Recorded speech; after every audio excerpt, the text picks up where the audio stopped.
بسم اللہ الرحمن الرحیم۔ ناظرین کرام، میں احمد صف علی اور آپ میرا یوٹیوب اور فیس بک چینل دیکھ رہے ہیں۔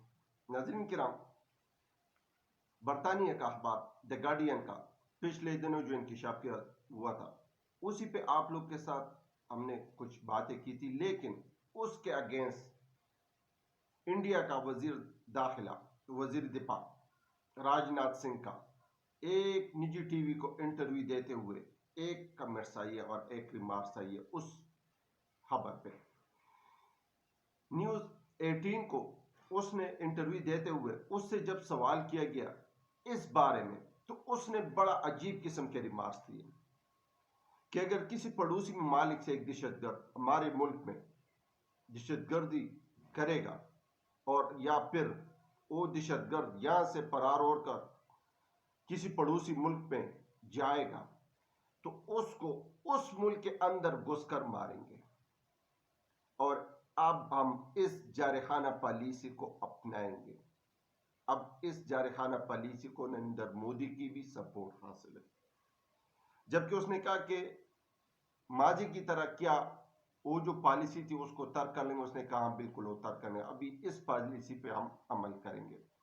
جبکہ اس کے اوپر پاکستان کا وزیر دفاع کا بھی سٹیٹمنٹ آیا، خواجہ آصف صاحب کا۔ اس نے کہا کہ الیکشن کے کرنے کے لیے آپ کوئی ایسی غلطی نہ کر بیٹھے تاکہ آپ کو اس کا خمیازہ بھگتنا پڑے۔ فیوچر میں آپ نے ایک ایسی غلطی کی تھی اور اس کے بدلے پھر آپ کے جہاز بھی ہم نے گرائے اور آپ کے پائلٹ کو ہم نے خیرات کے طور پہ آپ کو واپس کر دیا تھا۔ لیکن سامعین کرام، یا میں ایک بات کوٹ کرنا چاہتا ہوں کہ یہ وہ ٹائم تھا جب عمران خان صاحب کا دور حکومت تھا۔ اب نواز شریف صاحب کا اور عمران خان صاحب کی طبیعت کا زمین اور آسمان کا فرق ہے۔ نواز شریف صاحب ہمیشہ انڈیا کا جو معاملات ہے ان کو افہام و تفہیم کے ساتھ یا ان کو پس پش ڈال کر آگے بڑھنے والی بات ہے، جبکہ عمران خان صاحب اسٹریٹ فارورڈ ہے کہ عزت دو اور عزت لو۔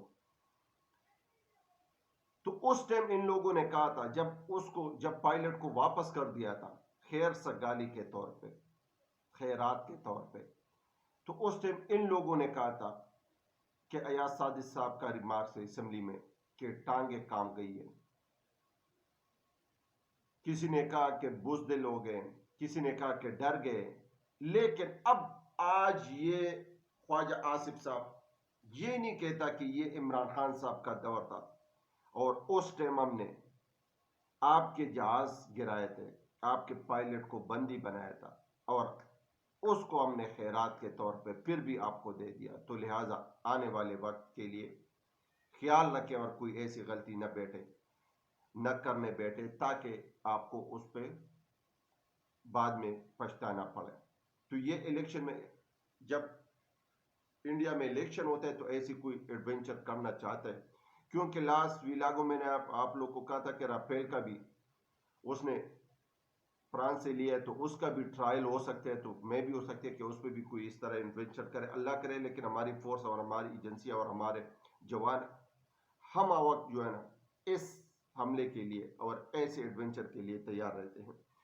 جبکہ دوسری طرف ناظرین کرام، عمران خان صاحب پہ ہاور مانیکا کا کیس، وہ میں نے آپ لوگوں کو پہلے بھی کہا تھا کہ یہ تو بالکل نہ سننے والی کیس ہے اور یہ تو عدالتوں کی بے عزتی ہے، تو وہ بھی بس ایک آدھی پیشی میں وہ بھی اڑ جائے گی، کیونکہ ہاور مانیکا والا کیس جو ہے نا اس کا وکیل رضوان عباسی صاحب 7 والے بینچ میں بیٹھا ہوا تھا، 7 والی جگہ پہ ہی بیٹھے ہوئے تھے، آفس میں بیٹھے ہوئے، لیکن بغیر بتائے کسی کو اور عدالت سے وہ نکل گئے اور پھر اس کیس کو آگے 9 فروری کی دوبارہ سماعت کے لیے مقرر کیے۔ تو میرے خیال سے 1-2 سماعت کی کیس ہے اور یہ ختم ہو جائے گی۔ یہ سلمان اکرم راجہ صاحب کی اس پہ ریمارکس ہے۔ جبکہ دوسری طرف وقت کے ساتھ ساتھ نون لیگ کے لوگ اور بھی کھل کے آ رہے ہیں اور کھل رہے ہیں۔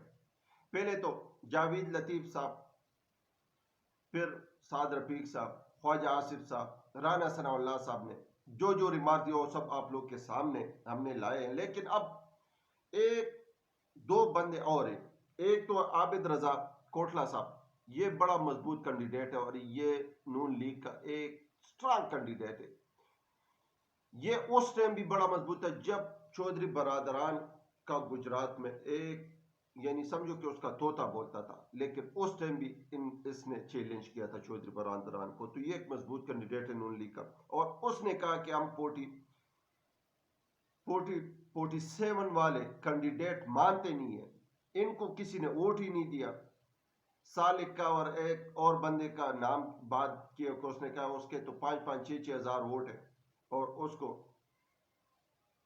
ایم پی ایف بنایا گیا، تو ہم ایسے لوگوں کو کسی صورت بھی نہیں مانتے. جبکہ دوسری بندہ جو ہے وہ اپنا اللہ خان صاحب ہے، اس کا بھی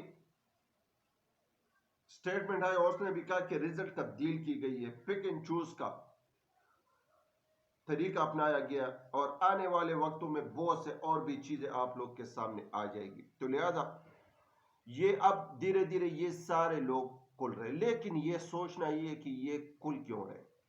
یہ کل اس لیے رہے، پہلے بھی علاقوں میں نے آپ لوگ کے ساتھ ڈسکس کیا تھا اور کچھ تجزیہ نگار بھی اس پہ بات کر رہے کہ یہ ابھی نواز شریف صاحب انٹی اسٹیبلشمنٹ کا ایک بیانیہ بیان ہے، اور اس بیانیے کو تقویت زیادہ دینے والے جو لوگ ہیں نا، اس میں سب سے زیادہ جو ہے وہ ہے جیو ٹی وی.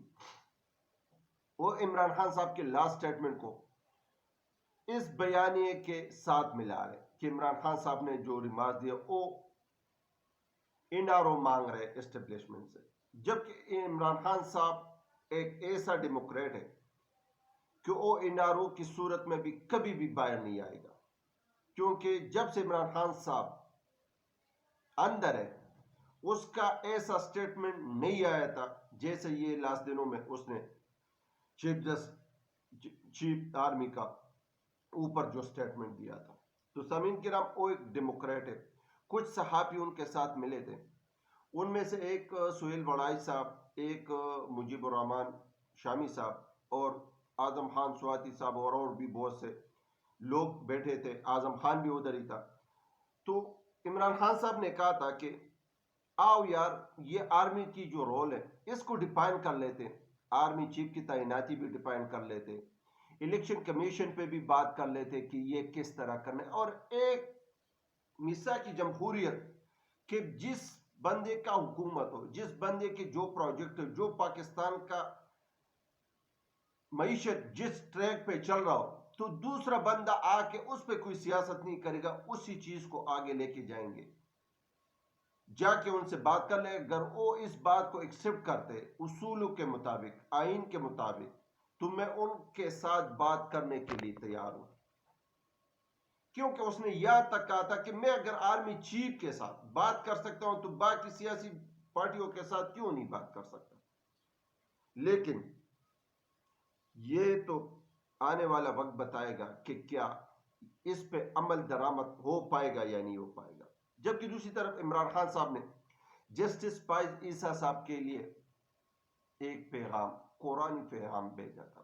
قرآن میں پارہ نمبر 5 کا ایک آیات کا مفہوم کچھ یہی ہے کہ دشمنی میں اتنا آگے نہ بڑھو کہ آپ انصاف نہ کر پائیں.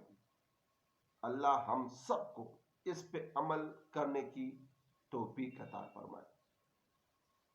اور یہ دیکھنا یہ کہ کیا جسٹس فائز عیسیٰ صاحب کو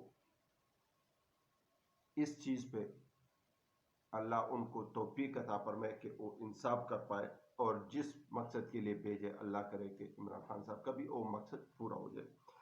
جبکہ دوسری طرف جسٹس سپریم کورٹ فائز عیسیٰ صاحب کے اور اٹارنی جنرل صاحب کے جو لاسٹ سماعت میں ڈسکشن ہوئی تھی تسجد جیلانی صاحب کے اوپر، اس پہ تسجد جیلانی صاحب کا جو ہے نا ایک وضاحت آ گئی ہے. اس نے کہا کہ ٹی آر اوز ایسے بنائے گئے تھے کہ اس کو میں تبدیل بھی نہیں کر سکتا تھا.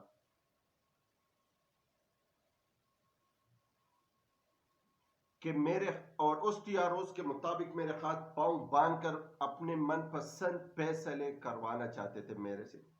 تو لہٰذا جو میرے متعلق جو خبر پھیلائی گئی وہ بالکل من گڑت اور بالکل جھوٹی ہے، اور یہ خبر کس نے پھیلائی تھی؟ یہ چیف جسٹس عزت مآب جسٹس پائز عیسیٰ صاحب اور اٹارنی جنرل صاحب کے درمیان جو مکالمہ ہوا تھا. تو اب میرے خیال سے چیف جسٹس سپریم کورٹ جب نیکسٹ سماعت ہوگی، میں بھی ہو سکتا ہے کہ اس پہ وہ اپنا ریمارکس جاری کریں گے. جبکہ دوسری ایک اہم خبر میں آپ لوگ کے ساتھ شیئر کر رہا ہوں، لیکن سب بھائیوں سے مجھے بانے گزارش کہ ابھی تک چینل کو جن بھائی لوگوں نے سبسکرائب نہیں کیا، چینل کو سبسکرائب کریں اور ویڈیو کو لائک کریں اور آگے شیئر بھی کریں. ایک اہم خبر، اور اہم خبر یہی ہے کہ شہباز رانا صاحب کا ایک خبر اس نے دی ہے اور اس نے کہا کہ وزیر اعظم ہاؤس کے اعلی افسران کو 4 تنخواہ یکمشت بطور بونس کے طور پر دیا جائے گا. 4 اعلی افسران، کہ بادشاہ سلامت بھی خوش ہو، وزیر اعظم بھی خوش ہو، اور ان کی خوشامدی میں یہ لوگ کوئی کسر نہ چھوڑا.